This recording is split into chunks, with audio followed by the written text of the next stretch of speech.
और आइए बात करते हैं पश्चिम बंगाल की। तो पश्चिम बंगाल में चुनाव हारने के बाद अब टीएमसी पार्टी के जो भीतर सब कुछ जो ठीक दिख रहा था वो ठीक नहीं है। दरअसल हाल में ही तृणमूल कांग्रेस की एक बैठक बुलाई गई थी ममता बनर्जी के घर पर। पहले से प्लान्ड इस मीटिंग में जो ज्यादातर विधायक थे वो नहीं आए।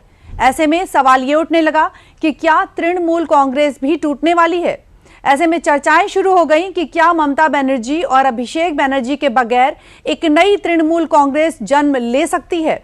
दरअसल ये चर्चा तब और भी ज्यादा तेज हुई जब कुछ घंटे पहले ही तृणमूल कांग्रेस के 2 विधायकों ऋतव्रत बंदोपाध्याय और संदीपन साहा को हस्ताक्षर विवाद को लेकर पार्टी के खिलाफ आवाज उठाने के लिए निकाल दिया गया। इसके बाद बगावत के जो सुर थे वो और भी ज्यादा तेज होते नजर आए हैं। क्या टूट की कगार पर टीएमसी? जी हां, टीएमसी पार्टी के भीतर सब कुछ ठीक नहीं चल रहा है। पहले ममता के घर पर हुई तृणमूल कांग्रेस की बैठक में ज्यादातर विधायक नहीं आए। अब पार्टी के 2 विधायकों को टीएमसी ने हस्ताक्षर विवाद को लेकर निकाल दिया। यानी ममता बनर्जी की पार्टी में टूट लगातार देखने को मिल रही है और दोनों घटनाओं के बाद बगावत के जो सुर हैं वो तेज होते नजर आए।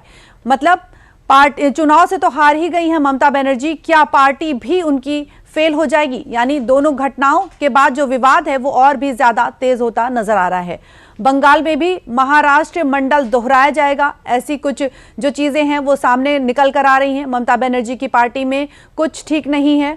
और आपको बता दें कि महाराष्ट्र मॉडल की तर्ज पर तृणमूल कांग्रेस के ज्यादातर विधायक ममता बनर्जी के घर पर जो बैठक हुई थी उसमें नहीं पहुंचे।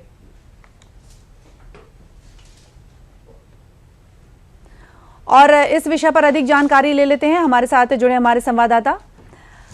बताएं कि चुनाव में हार से लेकर पार्टी में विद्रोह के संकेतों तक क्या ममता बनर्जी अपने जीवन की सबसे बड़ी जो चुनौती है उसका सामना करती हुई नजर आ रही हैं? सौरभ। निधि, देखिए, टीएमसी अभी टूट कर नहीं बिखर गई है। बिल्कुल।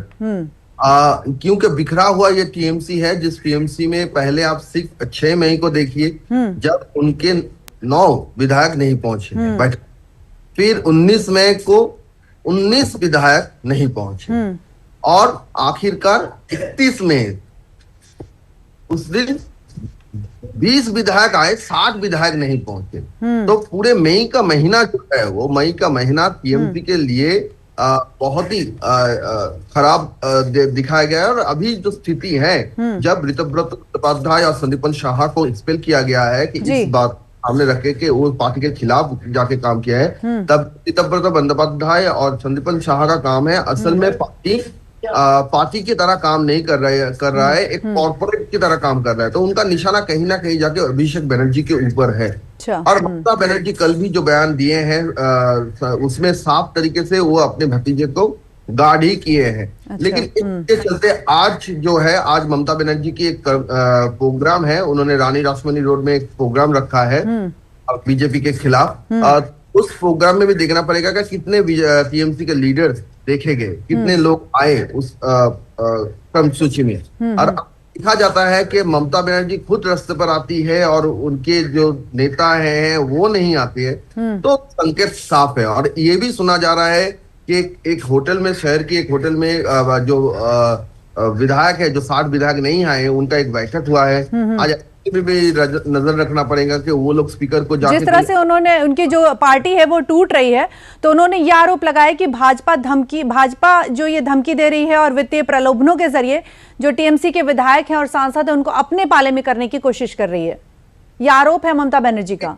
ये ममता बनर्जी का आरोप है, लेकिन भाजपा की तरफ से सीएम शुभेंदु अधिकारी ने कल जो प्रेस कॉन्फ्रेंस की तो उसमें उन्होंने साफ कहा कि ऋतव्रत बंदोपाध्याय, संदीपन साहा ही वो 2 विधायक है टीएमसी जो स्पीकर को चिट्ठी लिखकर कहा कि जो सिग्नेचर किया गया है नेता प्रतिपक्ष चुनने में वो फर्जी है। वहां पे 14 जो विधायकों का सिग्नेचर है वो असल में उन्होंने साइन नहीं किया है। और टीएमसी के 3 विधायक ऐसे हैं, अरूप राय, बहारुल इस्लाम और तापस माइती। ये 3 विधायक साफ तरीके से कह रहे हैं कि उन्होंने वो सिग्नेचर नहीं किए हैं, उनका सिग्नेचर नहीं है। तो ये तो भाजपा के लोग नहीं कह रहे हैं, टीएमसी के विधायक ही कह रहे हैं। तो कहीं ना कहीं जाके उनका कहना है कि आज जब पार्टी हारी है फिर भी ममता बनर्जी हार तो नहीं मान रही है, ऊपर से वो कह रही है कि अभिषेक बनर्जी ने बहुत अच्छा लड़ाई दिया। जिनके नेतृत्व में ये चुनाव लड़ा गया था, अभिषेक बनर्जी इस पूरे इलेक्शन में आप उम्मीदवार से लेकर पूरा जो स्ट्रेटेजी था वो अभिषेक बनर्जी का था। तो टीएमसी इस चुनाव में अच्छा प्रदर्शन नहीं करती है तो उसका जिम्मेदारी अभिषेक बनर्जी को लेना है। बिल्कुल, तो अभिषेक बनर्जी वो जिम्मेदारी नहीं ले रही है, ममता बनर्जी उसको सेव कर रही है और इसी के चलते पूरे टीएमसी के अंदर ये फूट दिखने को पड़ रही है। बिल्कुल, तो अब तो ये वक्त ही बताएगा कि क्या बंगाल में भी महाराष्ट्र मॉडल दोहराया जाएगा। बहुत बहुत धन्यवाद सौरभ हमसे जुड़ने के लिए।